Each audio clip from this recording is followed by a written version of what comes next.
Listo, chicos, pues vamos a iniciar. Muy bien, Azul, ahora sí. ¿Puedes orar, por favor? Gracias Dios por otro día más de vida y que podemos estar aquí. Gracias por tener otro día. Gracias y cuídanos y darnos inteligencia para que podamos aprender más. Por favor, en Jesús. Amén. Amén. Muy bien, Azul, muchas gracias. Ok, chicos, pues para comenzar, vamos a ver un video que nos va a resumir un poquito de lo que es el libro de Esdras, de quién fue Esdras, cuál es su nombre en hebreo y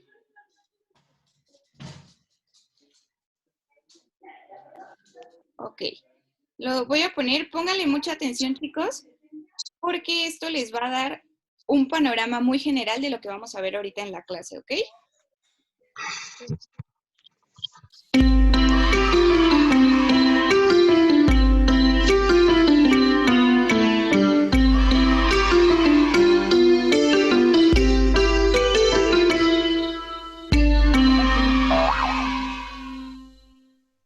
¿Qué tal, amiguitos? Hola, Patriarca Abraham. En esta clase estudiaremos el libro de Esdras. En hebreo es Ezra y se escribe así: Ain, Zain, Resh, Aleph. Ezra. El libro de Ezra contiene 10 capítulos y se cree que fue escrito por él mismo, por Ezra. El nombre de Ezra significa Elohim ayuda. Este libro es un relato de los acontecimientos que ocurrieron después del exilio del reino de Yehuda, que ocurrió por medio de los babilonios. Al final del libro 2 de los Melahim, los reyes, y al final del libro de Divrei Hayamim 2, también vimos que los dos reinos se fueron al exilio. Israel, el reino del norte, y Yehudá, el reino del sur. Esto porque no se mantuvieron fieles obedeciendo. El Padre Eterno les había dicho que volvieran a la obediencia y anduvieran en sus caminos, pero como no lo hicieron, el Padre Eterno dijo que causarían ser llevados al exilio, y en vez de llegar a ser muchos, llegarían a ser pocos. Así quedó un pequeño grupo llamado remanente, muy pequeño.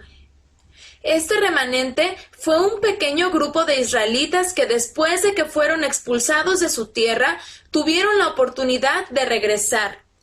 Esto fue después de 70 años que el Padre Eterno había dicho que estarían fuera de su tierra. El Padre Eterno había amado tanto al rey David que le prometió que aunque Yehudá había pecado mucho más que todas las tribus, siempre habría unos pocos descendientes que mantenían la esperanza a la promesa, la cual era el Mesías. Este era ese pequeño remanente, y junto con otros pocos israelitas regresaron otra vez a la tierra de Israel. Este evento se llama el retorno de los exiliados. Este acontecimiento fue un gran milagro.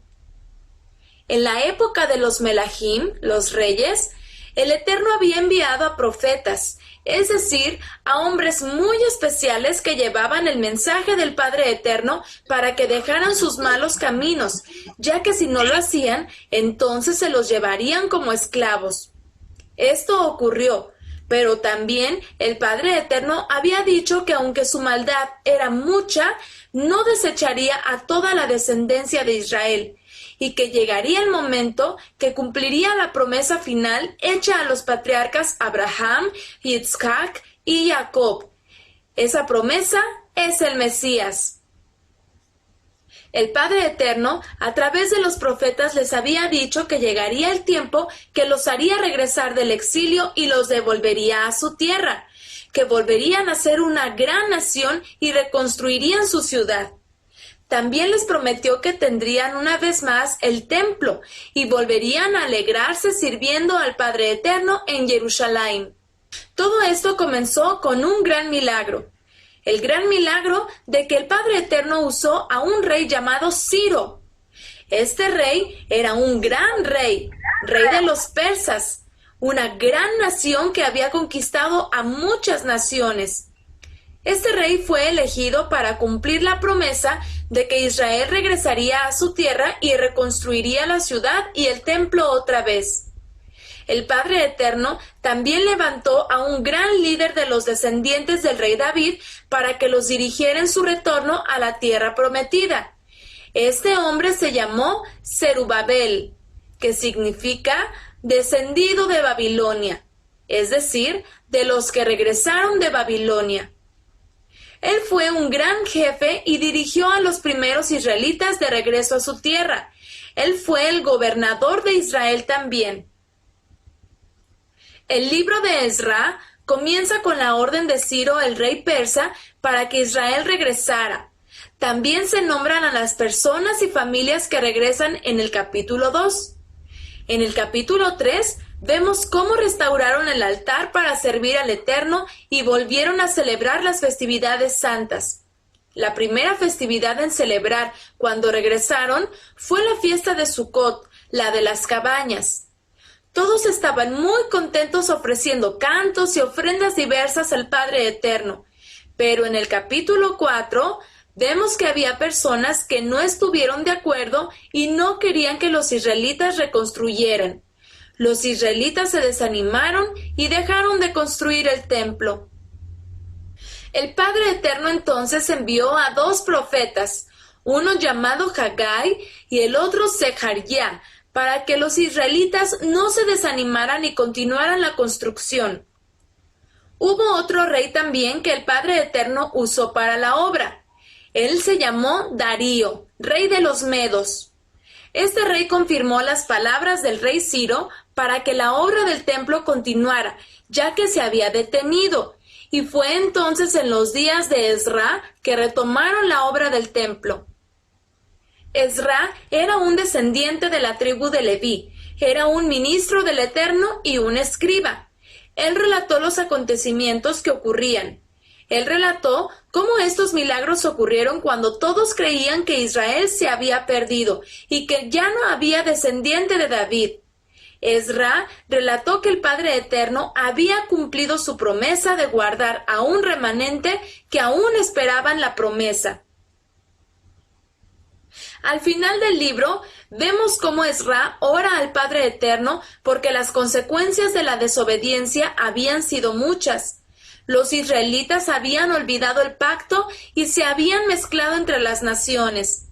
Ellos tenían que cumplir el pacto, porque si no lo hacían, Israel se iba a perder para siempre. Entonces tuvieron que santificarse y apartarse de las naciones. Incluso tuvieron que dejar a las esposas extranjeras con los ídolos que habían tomado en Babilonia. Ezra sabía que Israel debía esperar, ya que entre la tribu de Yehudá habría una mujer israelita que daría luz al Mesías.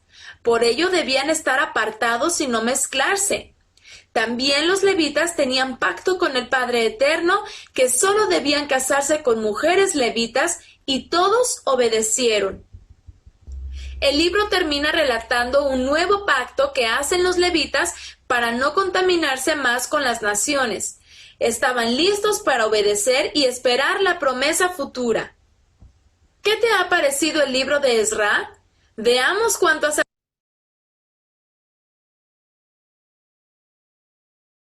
Ok, chicos, muy bien. Pues bueno, ya no lo terminamos porque al final en el video les hacen algunas preguntas, pero lo vamos a hacer al final también de nuestra clase, ¿ok, chicos? Muy bien, pues como les decía, este video nos da un panorama muy general de lo que vamos a ver en el libro de Esdras, ¿ok? Entonces ahorita vamos a adentrarnos más a lo que es el libro de Esdras, que es nuestra pieza número 16 en nuestro rompecabezas. Ok. Entonces, bueno, estamos viendo Esdras. Aquí, perdón, la presentación dice pieza 14, pero sabemos que es la pieza 16. ¿Ok, chicos? Ahí ustedes en sus apuntes lo pueden cambiar. Es la pieza 16. Ok, como ya sabemos y hemos estado viendo en cada una de las piezas que tenemos, el versículo clave de esta sección de las 66 piezas del rompecabezas bíblico es Primera de Pedro 1:23 al 25. ¿A alguien le gustaría leerla? Ya saben, pueden levantar su mano.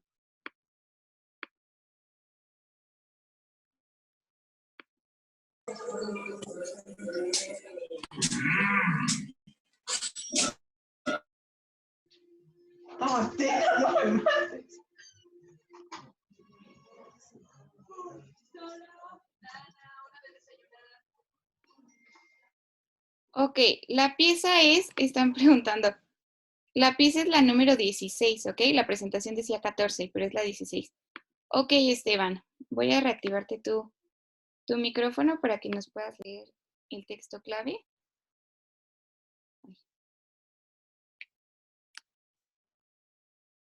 Listo.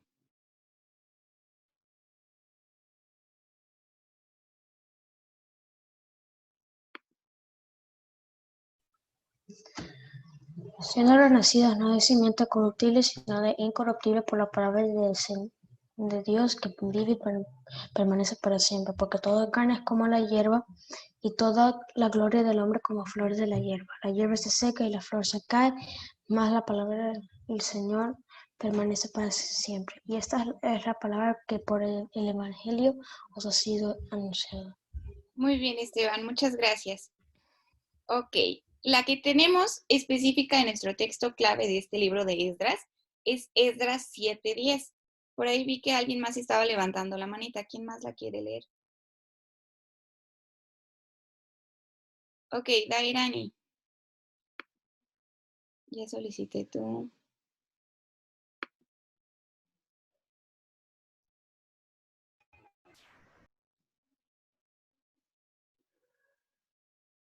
Ay, creo que volviste a cerrar tu micrófono. Ya está. Lo que está en la pantalla, ¿cierto? Sí, es la que está en la pantalla. Esdras 7:10. Esdras había preparado para inquirir la instrucción de Dios y para cumplirla, y para enseñarla en Israel, sus estatutos y decretos. Muy bien, Dairani. Muchas gracias. Ok, chicos, muy bien. Entonces, a lo largo de este libro vamos a ver que Dios sigue siendo fiel aunque nosotros seamos infieles. ¿Por qué? Porque recordemos que habían sido ellos llevados al cautiverio por Babilonia, por el imperio de Babilonia. Y había sido a causa de que ellos habían desobedecido la instrucción de Dios. Se alejaron de Dios y ya no cumplían sus mandamientos. Entonces, Dios permite que Babilonia conquiste a la casa del sur, a la casa de Judá, y se los llevan de ahí de Jerusalén y se los llevan a territorio de Babilonia, ¿ok? Entonces, aquí con Esdras vamos a ver cómo es que a pesar de que se alejaron de Dios, Dios fue fiel con ellos porque permite que regresen nuevamente a Jerusalén, ¿ok?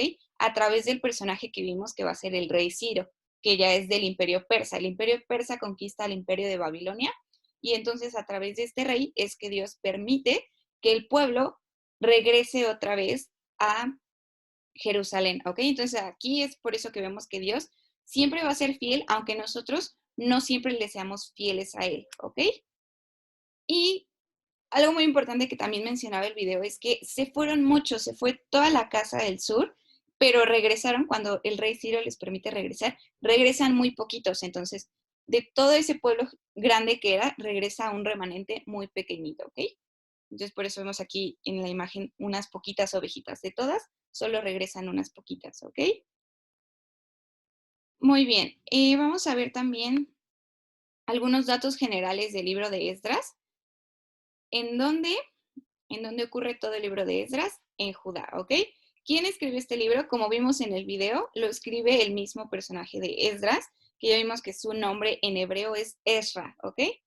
¿Cuándo? Y es un aproximado entre los años 530 al 458 antes del Mesías. ¿Y por qué? Para detallar el relato de los exiliados que vuelven de Babilonia y la reconstrucción del templo. ¿Ok?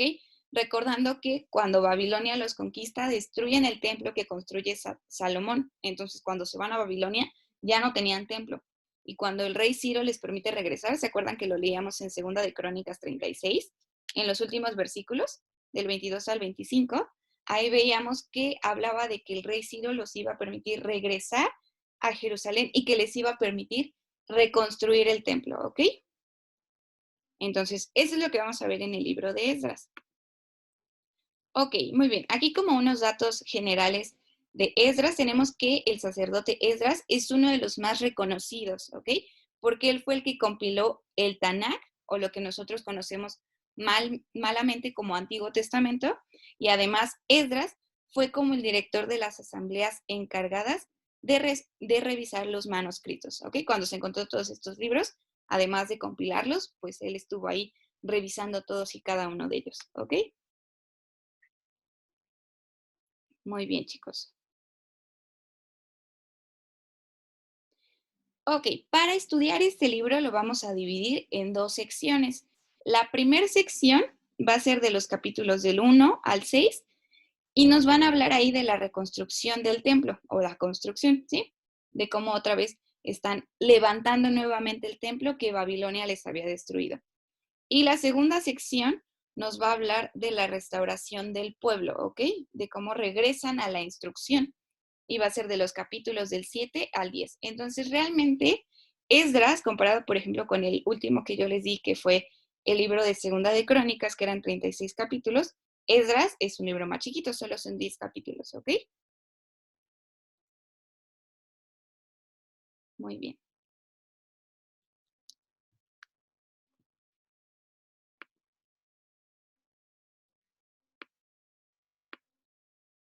Ok, y nos vamos a adentrar un poquito a lo que es el capítulo 1, ¿sí?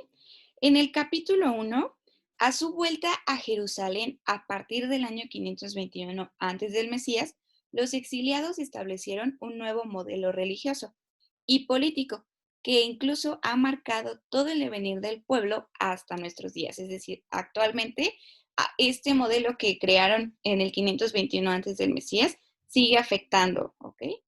Sigue afectando al actual.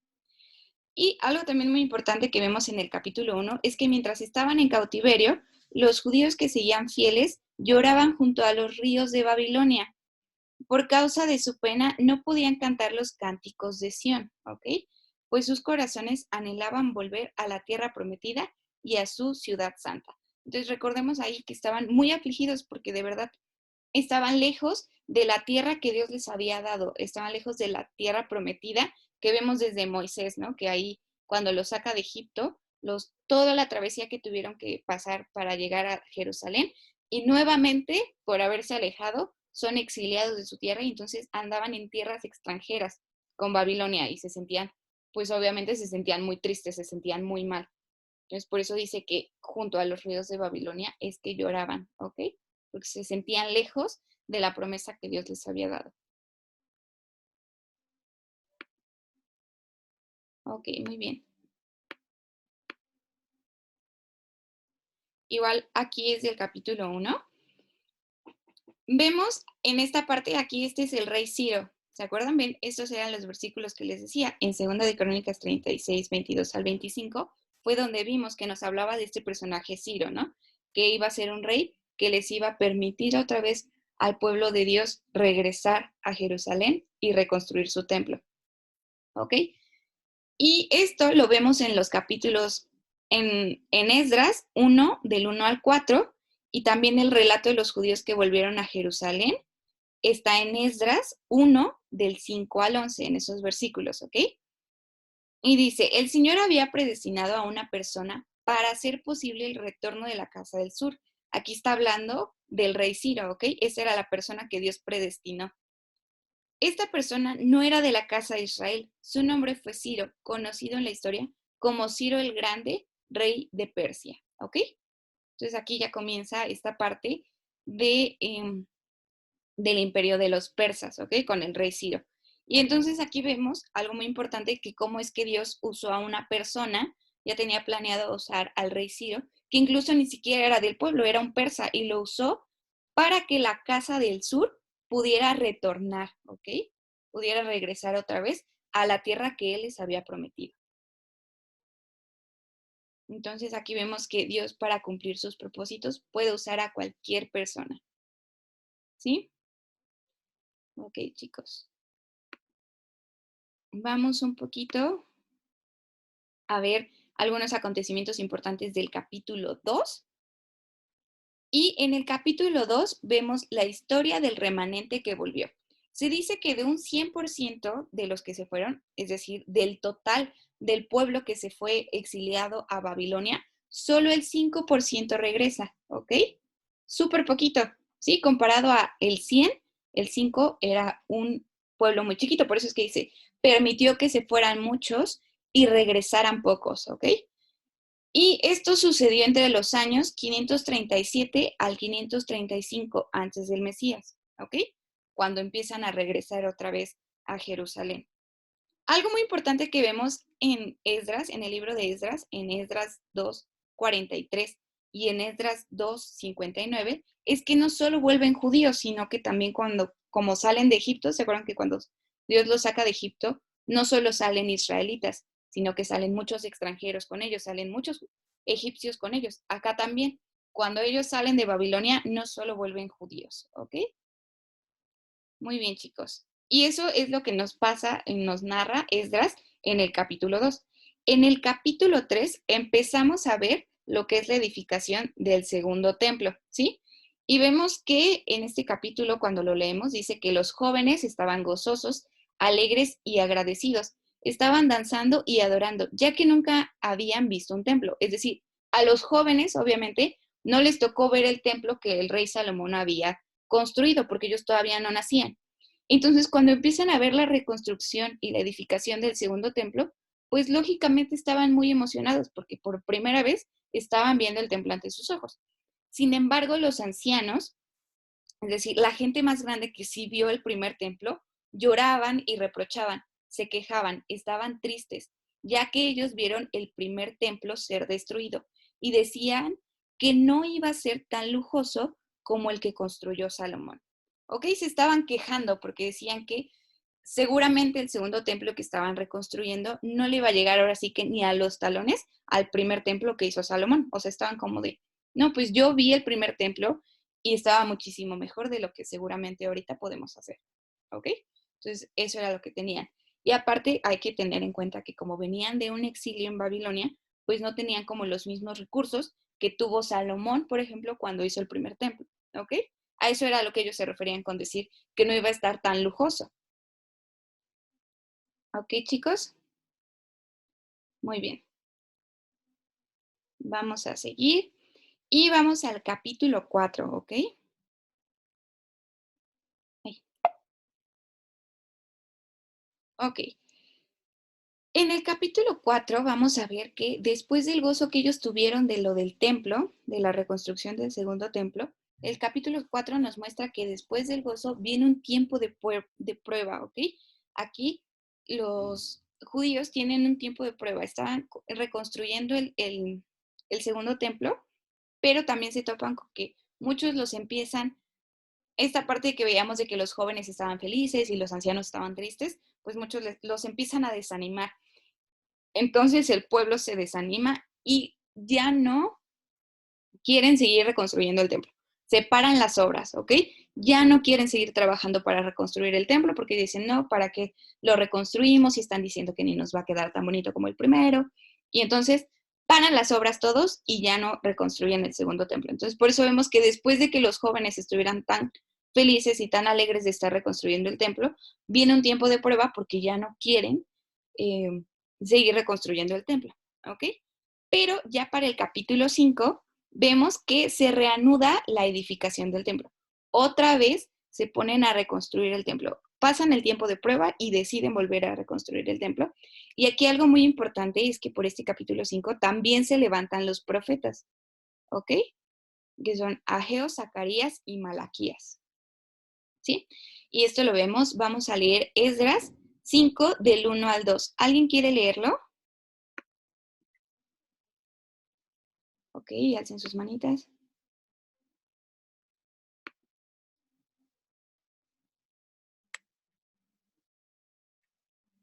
Ok, creo que no me sale el nombre, pero creo que Majo y Ana, creo que sí es Majo y Ana, están alzando su manita.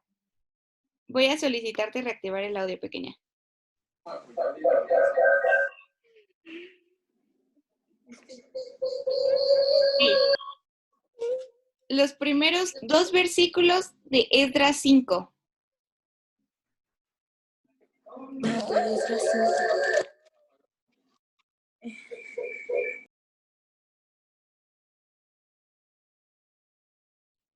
Ah, creo que ya se fue Ana.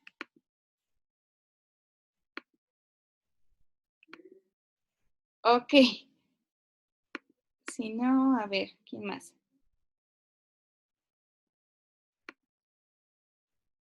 Ok, Esteban. Primero Esdras 5, 1 al 2, ¿verdad? Sí, Esdras 5 del 1 al 2. Profetizaron a Ageo y Zacarías, hijo de Ido, ambos profetas a los judíos, que estaban en Judá y en Jerusalén, en el día del Dios de Israel, quien estaba sobre ellos. Entonces se levantaron Zorobabel, hijo de Salatiel, y Jesúa, hijo de Josadac, y comenzaron a reedificar la casa de Dios que estaba en Jerusalén, y con ellos los profetas de Dios que les ayudaban. Ok, muy bien. Muchas gracias, Esteban. Pues justo ahí en estos primeros versículos del capítulo 5 vemos lo que les mencionaba, ¿no? Que en el capítulo 4 dejan de construir el templo y entonces en el 5 Esdras los vuelve como a alentar y a decir, ok, hay que seguir reconstruyendo el templo. Entonces continúan con la reconstrucción del templo y vemos el levantamiento de los profetas. Igual en Esdras 5, ese no lo vamos a leer, pero del verso 7 al 17 es una carta de samaritanos al rey, ¿ok? Entonces ahí también esta es como una parte interesante aquí del capítulo 5, pero son muchos versículos y no los vamos a leer, ¿ok, chicos? Pero si quieren leerlos de tarea, está muy interesante también. Y en Esdras 5:11 vemos al rey Salomón, hijo del rey David, ¿ok? Menciona aquí del rey Salomón. Y se hace mención de él precisamente por lo mismo, de que él fue el primero en construir el primer templo, ¿ok? Entonces como que siempre todos lo comparaban con el primer templo, ¿sí? Y bueno, uno de los profetas que se levanta aquí, como vimos, es Ageo, y Ageo exhorta al pueblo a seguir con la construcción del templo, ¿ok? Se levantan precisamente también los profetas para decirle al pueblo que no tienen por qué dejar la reconstrucción del templo y que tienen que volverse a animar para hacer el templo para Dios, ¿ok? Entonces, la profecía de Ageo también habla mucho de la exhortación al pueblo de reconstruir el templo. Y en el capítulo 6 vemos que el templo se termina. Finalmente el segundo templo se termina de construir y ya lo tienen otra vez. Y algo muy interesante es que ahorita nosotros conocemos que actualmente no hay un templo en Israel, ¿ok? Sabemos que está el famoso Muro de los Lamentos, pero que ni siquiera era una pared del templo, ¿sabían ustedes eso? Que si no, solo era como la cerquita, el templo estaba dentro y mandan a construir una cerca alrededor del templo. Entonces, cuando se destruye el templo, lo que queda es como una bardita, ¿ok? Del templo. Ni siquiera era una pared del templo, es una bardita de fuera.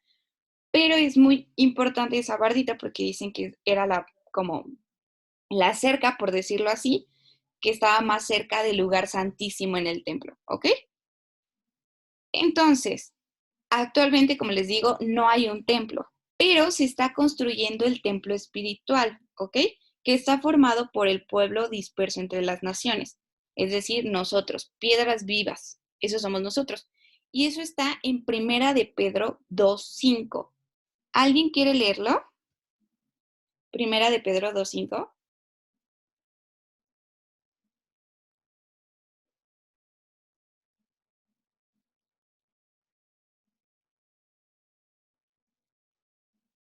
Ok, voy a verlos. Hacen sus manitas. Ok, ¿nadie quiere leer Primera de Pedro 2:5?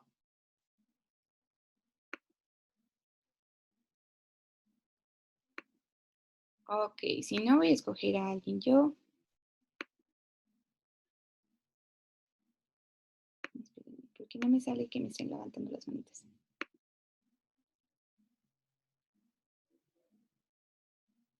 Ok, Tomás Serrano, ya solicité que reactives tu audio para leer Primera de Pedro 2:5. Ok.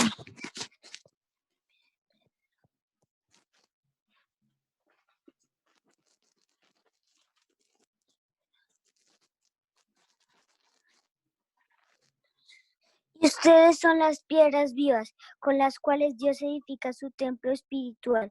Además son sacerdotes santos por la meditación de Jesucristo. Ustedes ofrecen sacrificios espirituales que agradan a Dios. Ok, muchas gracias, Tomás. Exactamente. Entonces aquí, justo Primera de Pedro 2:5 nos está diciendo que precisamente nosotros somos esas piedras vivas de este templo que se está construyendo, ¿ok? Entonces ese es algo muy importante que está pasando. Ok, muy bien. Vamos a seguir con el capítulo 7. Y vemos que en el capítulo 7, en los primeros versos, del verso 1 al 6, vemos la genealogía de Esdras. Y entendemos por qué es que la mano de Dios estaba con Esdras. Porque Esdras tenía el firme propósito de estudiar y de poner en práctica la ley del Señor y de enseñar a los israelitas sus leyes y decretos. ¿Ok? Esdras tenía muy claro que su propósito era estudiar y enseñar. Y por eso también, como consecuencia de este acto, de que él estuviera tan seguro, Dios estaba con él siempre, ¿ok? Entonces eso es algo también muy importante para nosotros. Tenemos que estar también estudiando y aprendiendo la instrucción de Dios, ¿ok? Entonces eso es algo muy importante del capítulo 7. Y en el capítulo 8, vemos que es el viaje de Esdras a Jerusalén, ¿ok? En el capítulo 8 nos va a hablar de eso. Y en los versículos del 21 al 24, ahí nos está narrando que iba a cruzar el desierto con todo el dinero que le dieron para con todo el dinero que le dieron y sus bienes, ¿ok? En ese desierto había muchos ladrones y no le pidió al rey una escolta por pena. Simplemente dijo, no, yo puedo ir solito con el dinero y los bienes para el templo, ¿ok? Y convocó solamente a que hicieran oración y ayuno para que Dios los cuidara. Otra vez, como vimos en la historia de la reina Esther, que también ella convocó a que hicieran oración y ayuno cuando se iba a presentar al rey. Esdras hizo lo mismo para que Dios lo cuidara en lo que hacía su viaje, ¿ok? Y luego, en el mismo capítulo 8, en los versículos del 28 al 30, vemos más parte de esta historia y ahí vemos que esto nos muestra que debemos tener cuidado cuando una persona nos da a cuidar sus bienes, que son para el eterno, ¿ok? Tenemos que tener precisamente mucho cuidado en esto. Y en los versos del 31 al 32 vemos cómo es que Dios lo cuidó, ¿ok? Dios los cuidó esos bienes, entonces protegió a Esdras porque sabía que esos bienes que él llevaba finalmente iban a ser para él, ¿sí? Ok, muy bien. Y en los últimos 2 capítulos, vemos en el capítulo 9, que esta es la última complicación que tienen al llegar a Jerusalén, ¿ok? En este capítulo vemos la última complicación que tienen.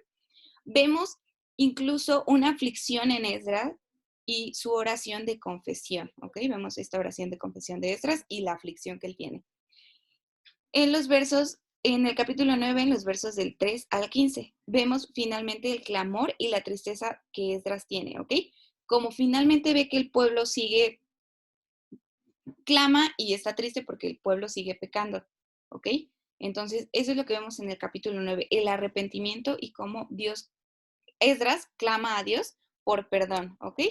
Y en el capítulo 10 vemos que las familias se están destruyendo a causa de que el linaje apartado se ha mezclado. Es decir, ya se estaban mezclando entre las naciones, ya no estaban apartándose, sino que ya los mismos israelitas, los mismos judíos, ya se estaban yendo con los de otras naciones. Entonces estaba mezclando el linaje. Y se tiene que dividir a causa de que algunos no quisieron ser pueblo y gobernados por Dios. Prefirieron algunos seguir con sus ídolos y desobediencia que entrar en pacto con Dios. Entonces, por eso es que les decía que a pesar de que eran muchos, solo unos poquitos es que aceptan otra vez estar en pacto con Dios, los sacerdotes, los de la tribu de Leví, y el resto del pueblo, ¿no? Y muchos otros dicen, prefirieron quedarse en la comodidad de Babilonia y ya no regresar a Jerusalén. Y entonces ya dijeron como, muchas gracias, nosotros estamos aquí bien y ya no necesitamos seguir las instrucciones de Dios, ¿ok? Entonces por eso es que del pueblo muy grande que había se hizo uno muy chiquito. ¿Ok? Y ese es todo el libro de Esdras. ¿Sí, Pi? Pero este libro, a pesar de ser muy chiquito, de solo tener 10 capítulos, nos muestra cómo Dios siempre es fiel y cumple sus promesas, ¿ok? Cómo nunca los dejó, a pesar de que el pueblo se apartó de Dios, sino que siempre estuvo ahí y que incluso les mandó a una persona que les permitiera regresar a Jerusalén, ¿ok? Y finalmente termina como con una esperanza porque a pesar de que se divide el pueblo otra vez entre los que quisieron cumplir la instrucción y los que no quisieron cumplir la instrucción, el remanente, es decir, los poquitos que quisieron cumplir la instrucción, Dios los siguió guardando. ¿Ok? Muy bien. Pues ese fue todo el libro de Esdras. Está cortito, como les dije. Y vamos a orar para finalizar. No sé quién quiera orar para que terminemos la clase de hoy. Va a alzar su manita.